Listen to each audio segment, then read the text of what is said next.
Good morning India, welcome to my YouTube channel. आज हमारा set number 7 है और ये जो कलेक्शन है एसएससी सीजीएल टीयर 1 में पूछे गए सेट वाइज वोकैब का कलेक्शन है, जिसमें आपको antonym, synonym, word word substitution, idiom phrase, correct spelling, incorrect spelling, सारे क्वेश्चंस मिलेंगे जितने भी वोकैब आते हैं। ये मेरा सेट वाइज कलेक्शन है। तो दोस्तों, हमारा जो सेट नंबर 7 है, इसमें जो पहला क्वेश्चन है वो है एंटोनिम बताना है आपको इस अंडरलाइन वर्ड एनवायंस का। देखिए दोस्तों, एनवायंस का मतलब होता है चिढ़, परेशानी। ये एनवाय से बना है, एनवाय वर्ब होता है। यहाँ तक ANNOY वर्ब है, जिसका मतलब होता है किसी को परेशान करना, तंग करना। और ये उसका ये नाउन फॉर्म है एनवायंस, यानी चिढ़, परेशानी। और इसका सिनोनिम हो जाएगा दोस्तों वेक्सेशन, यानी वेक्स का मतलब ही होता है परेशान करना। पिन प्रिक,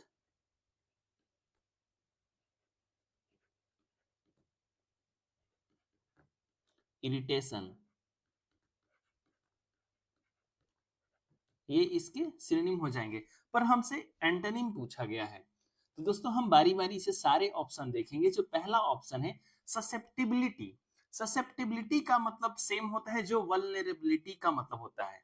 ससेप्टिबिलिटी यानी ससेप्टिबल, ये जो है आपका यहाँ पे नाउन है। ससेप्टिबल यानी किसी चीज से संवेदनशील होना, अति संवेदनशील, इजिली इन्फ्लुएंस्ड और हार्म। किसी चीज से आसानी से आप प्रभावित हो सकते हैं, वो आपको आसानी से हार्म पहुंचा सकता है, हानि पहुंचा सकता है, जो सेम मीनिंग वल्नरेबल का होता है। तो ससेप्टिबिलिटी या लिख लेंगे यहाँ पे संवेदनशील,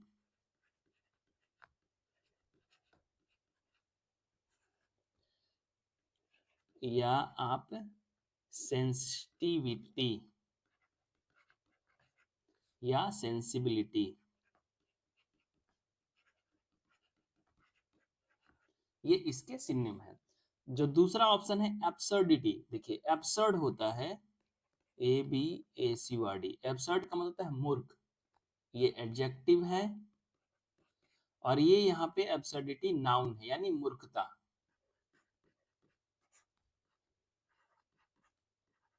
स्टूपिडिटी, स्टूपिड होता है मूर्ख, स्टूपिडिटी होता है मूर्खता। फुलनेस,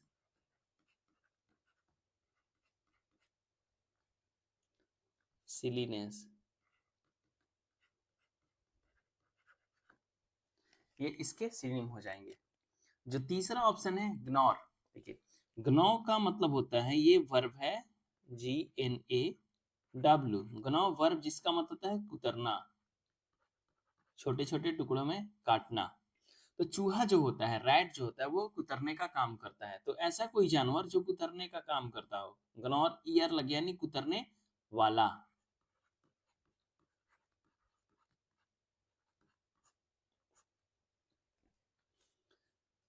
तो ग्नो का मतलब होता है यहाँ पे, ये सिनोनिम हो जाएगा चैम्प, बाइट। मैं यहाँ पे नाउन का सिनोनिम, वर्ब का सिनोनिम बता रहा हूँ। चैम्प, बाइट,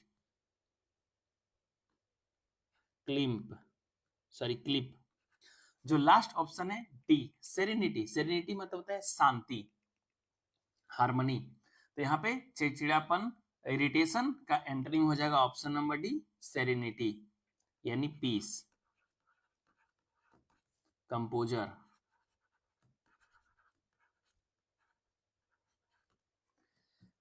दूसरा नंबर जो क्वेश्चन है,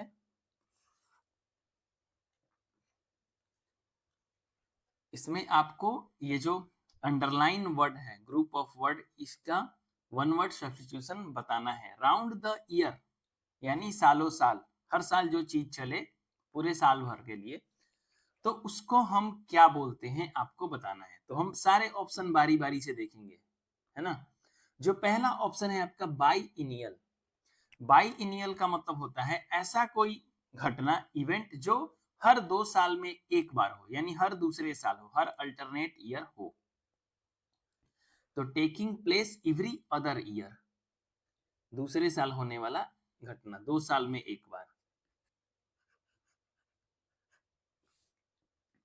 अब देखिए बाई इनियल, इनियल यानी साल में एक बार होने वाला, और बाई मतलब दो, तो 2 साल पर एक बार होने वाला। बाई एनुअल देखिए यहाँ पे एनुअल मतलब एक साल में, तो यहाँ पर एक साल में जो घटना 2 बार होती है, यानी 6-6 महीने पर अगर कोई घटना हो तो उसे हम बोलते हैं by annual, occurring twice a year, यानी एक साल में 2 बार होने वाला। पर इनियल का मतलब होता है निरंतर, जो चीज हमेशा सालों साल चलते रहे। ये जो वन वर्ड सब्स्टिट्यूशन है, या आप राउंड द ईयर बोले चाहे all year round, all year round, इसका भी मतलब सेम होता है, परिनियल होता है, यानी निरंतर जो चीज चलता रहे। एनुअल यानी साल में एक बार होने वाला कोई काम, कोई भी इवेंट, जैसे आपका एनुअल एग्जाम होता है वार्षिक, साल में एक बार होने वाला वार्षिक। ठीक है, तो ऑप्शन नंबर सी आपका राइट आंसर हो जाएगा, परिनियल यानी निरंतर जो चीज इटरनल, जो चीज कभी खत्म ना हो, चलता रहे, राउंड द ईयर। तो यहाँ पे ये जो सेंटेंस है ये कह रहा है कि most of the reverse dry up, मतलब ज्यादातर नदियां सूख जाती है गर्मी के सीजन में, लेकिन गंगा ऐसी नदी है जिसका पानी जो है वो हमेशा भरा रहता है, उसमें हमेशा पानी रहता है, क्योंकि ये क्या है, पर इनियल है। यहाँ पे जो ये जो अंडरलाइन है, यहाँ पे जो फिल इन द ब्लैंक्स करना है, यहाँ पे ऑप्शन नंबर सी परिनियल होगा। नेक्स्ट क्वेश्चन में आते हैं। अगला क्वेश्चन में आपको ग्रुप ऑफ वर्ड दिया है और इसका मतलब बताना है क्या होता है। ऑन क्लाउड 9, ऑन क्लाउड 9 यानी 9वें बादल पर, ये इसका इसके सिमिलर और भी इडियम होते हैं, जैसे कि ओवर द मून, आप इसको ऑन क्लाउड 9 बोले चाहे ओवर द मून बोले चाहे इन द सेवेंथ हेवन,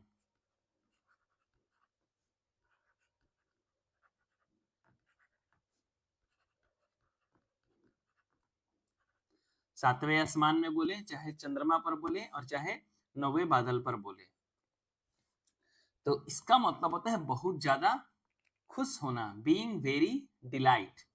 ये जब हम किसी को बोलते हैं नॉर्मली कि सातवें आसमान पर है आजकल, यानी बहुत खुश है, 9वें बादल पर है, सातवें आसमान पर है या चांद पर है, यानी बहुत ज्यादा वो खुश है। ऑप्शन नंबर बी आपका राइट आंसर है। चौथा नंबर क्वेश्चन में आपको फिलिंग द ब्लैंक बताना है करेक्ट स्पेलिंग, तो आप इसको आपको देखना है इसमें पैरेललिज्म का करेक्ट स्पेलिंग कौन से ऑप्शन में दिया गया है। तो ऑप्शन नंबर ए आपका राइट आंसर है, पैरेललिज्म यानी समानता, इक्वलिटी,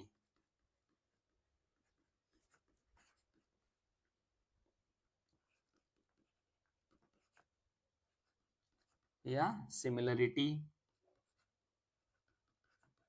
पैरिटी, PAR है यहाँ पे पैरिटी।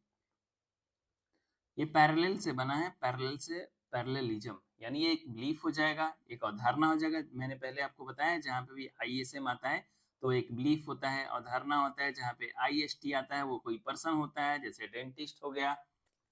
पैरेलल यानी बराबर, और बराबर होने का सिद्धांत। क्वेश्चन नंबर 5 में आपको फिर से फिलिंग द ब्लैंक्स और करेक्ट स्पेलिंग बताना है कि कौन सा स्पेलिंग जो है वो करेक्ट है। कमर्शियल का स्पेलिंग यहाँ पे आपको बताना है।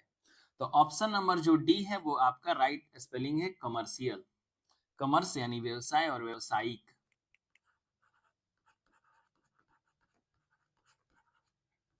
Related to commerce. 6 में आपको एप्रोप्रिएट मीनिंग यानी सिनोनिम बताना है पग्नासियस का। पग्नासियस का मतलब होता है झगड़ालू, रॉडी, रॉडी इसका सिनोनिम हो जाएगा कॉम्बैटिव, कॉम्बैट यानी लड़ाई, कॉम्बैटिव, फ्रैक्सियस, इन सब का मतलब होता है झगड़ालू। पगनासियस यानी देखिए यहाँ पे पगना यानी पंगा, पंगा लेने वाला लोग, पंगा जो लेता है वो लड़ाई करने वाला लोग होता है, हर किसी से पंगा ले लेता है, बात बात पर लड़ाई कर लेता है। ठीक है, तो इसमें सारे ऑप्शन देखते हैं और फिर पता करते हैं कौन सा राइट आंसर हो जाएगा। देखिए इम्पेशेंट यानी अधीर व्यक्ति, रेस्टलेस बेचैन परेशान, एंग्सियस। ऑप्शन नंबर जो बी है गुड टेम्पर्ड यानी मोडेस्ट व्यक्ति, सीधा, मिलनसार, फ्रेंडली। जो तीसरा ऑप्शन है एरोगेंट, उदंड, घमंडी, प्राउड, कंसीटेड, ये बार बार पूछा जाता है, कंसीटेड, घमंडी, हाउटी।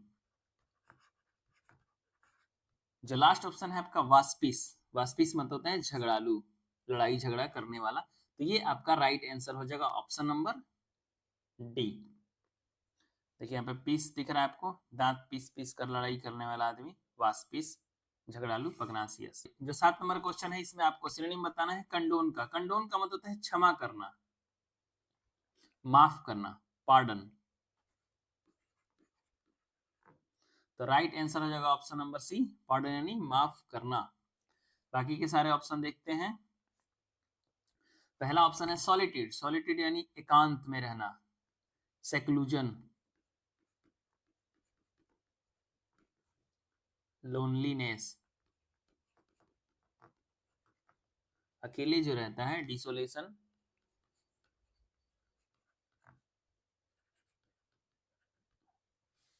सॉलिट्यूड यानी एकांत। पेनल्टी, पेनल्टी यानी दंड होता है, फाइन होता है। लास्ट ऑप्शन है सोलेस, सोलेस यानी संतावना देना किसी को। ये वर्ब है या नाउन भी है, वर्ब और नाउन दोनों है। संतावना और संतावना देना भी होता है। कंसोल, ढाढ़स बंधाना, कंफर्ट देना किसी को, एश्योरेंस देना। नेक्स्ट क्वेश्चन नंबर 8 में आते हैं। 8वें नंबर क्वेश्चन में आपको टेंडेंसी का सिनोनिम बताना है। टेंडेंसी यानी होता है प्रवृत्ति, किसी को, किसी की इच्छा, चाह, किसी काम को करने की जो इंक्लाइनेशन होता है या डिक्लाइनेशन बोलते हैं हम उसे।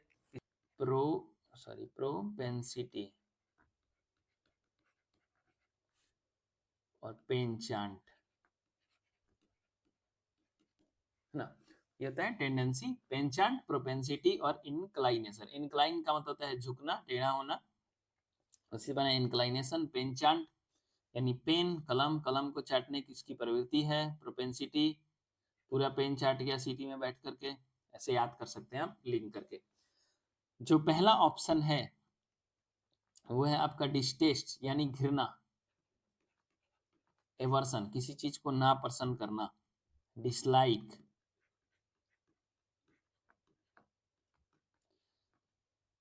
डिसफेवर,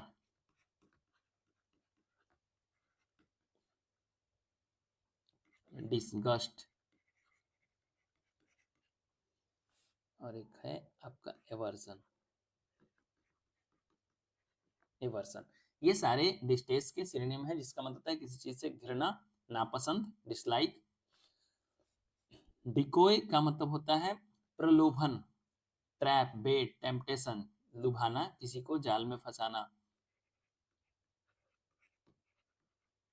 डिकोय।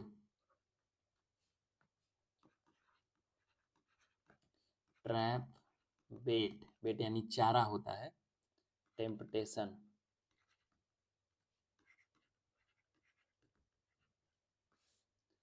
या इंड्यूसमेंट। जो सी ऑप्शन है किसी चीज के आप आदि हैं, है ना, तो ये होता है प्रोनेस, ये नाउन है। ये आपका राइट आंसर हो जाएगा option number C, proneness. Aversion जो है ये आपका डिस्टेस्ट का सिनोनिम हो जाएगा ऑप्शन नंबर ए का। जैसे कि नंबर क्वेश्चन है, इडियम का मीनिंग बताना है। अ बिटर पिल, बिटर पिल यानी कड़वी गोली। पिल क्या होता है, दवाई जो होता है, दवाई की जो गोली होती है सब बोलते हैं पिल, और बिटर का मतलब कड़वा। एक कड़वी गोली यानी ऐसी खराब सिचुएशन। हर कोई, किसी को गोली पसंद नहीं होता, हर किसी को मतलब दवाई पसंद नहीं है, तो उनके लिए ये डिस्ट्रेसिंग सिचुएशन है, उनके लिए मुश्किल समस्या है, मुश्किल घड़ी है। तो ऑप्शन नंबर ए जो है ये आपका राइट आंसर है, फेसिंग ए डिस्ट्रेसिंग सिचुएशन यानी तनावपूर्ण माहौल को झेलना। 10 नंबर क्वेश्चन है, आपको इसमें अंडरलाइन वर्ड का सिनोनिम बताना है। इनकैपेबल यानी अयोग्य, bankrupts are those who are incapable to pay their debts, यानी बैंकरप्ट्स वो लोग हैं, दिवालिया। यहाँ पे बैंकरप्ट्स भी एक इंपॉर्टेंट वर्ड है। बैंकरप्ट यानी वो आदमी जिसके पास अपने बैंक से कर्ज ले लिया और उसको चुकाने के लिए आपके पास पैसे नहीं है। तो उस व्यक्ति को हम बोलते हैं बैंकरप्ट यानी दिवालिया। तो ये पैसे चुकाने में असमर्थ है, अयोग्य है, इसके पास क्षमता नहीं है। तो इसका राइट आंसर है ऑप्शन नंबर सी, इनकॉम्पिटेंट यानी अयोग्य।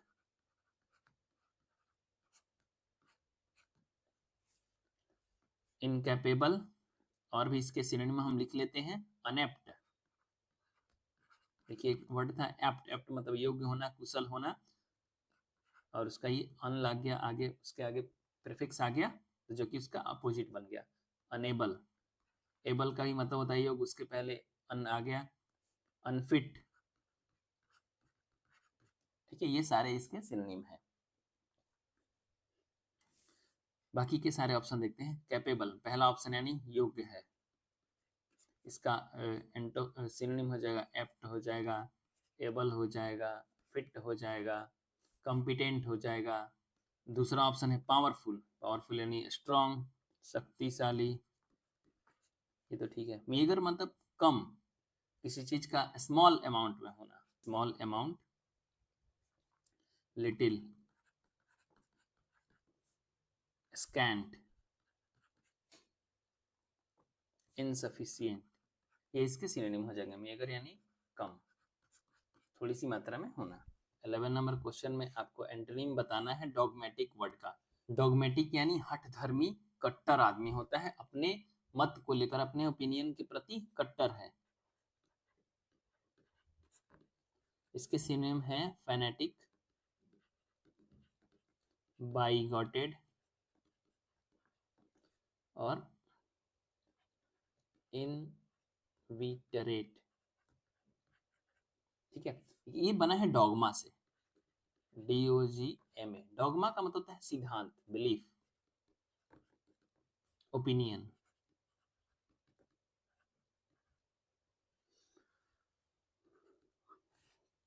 डॉगमा उसी से बना है ये डॉगमेटिक। ठीक है, अब इसका देखते हैं कि एंटोनिम कौन सा वर्ड हो जाएगा। तो हम बारी बारी से सारे ऑप्शन देखेंगे। कंसर्न यानी चिंतित, वरिड परेशान,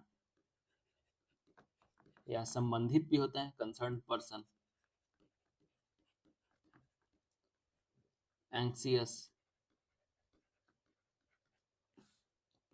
लिबरल यानी उदार, जेनेरस,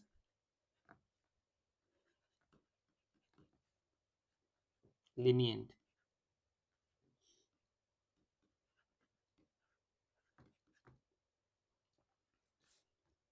कंजर्वेटिव। कंजर्वेटिव ये इसका सिनोनिम है, डॉगमेटिक का सिनोनिम है कंजर्वेटिव, ये इसका सिनोनिम है। यानी ये भी हट्ठी होता है, रूढ़िवादी आदमी होता है, मंदारिन। एक और सिनोनिम लिख लीजिए इसका, मंडारिन, रूढ़िवादी व्यक्ति, पुराने विचारों वाला, पुराने ख्यालातों वाला आदमी। और डिप्लोमेटिक यानी राजनयिक होता है, कूटनीतिक आदमी, राजनयिक, हम्बल, मोडेस्ट, टैक्टफुल व्यक्ति होता है, यानी सिचुएशन को काफी बुद्धिमानी पूर्वक डील करने वाला व्यक्ति, टैक्टफुल, मोडेस्ट, बी नंबर। तो इसमें दोस्तों जो इसका राइट आंसर होगा, एंटोनिम होगा, वो होगा लिबरल, उदार। नेक्स्ट क्वेश्चन, लास्ट क्वेश्चन है आपका, और इसमें आपको सिनोनिम बताना है किल्टर वर्ड का। किल्टर वर्ड का मतलब होता है अच्छी स्थिति में होना, being in good condition, in order. Order इसका राइट आंसर हो जाएगा ऑप्शन नंबर ए, अरेंजमेंट।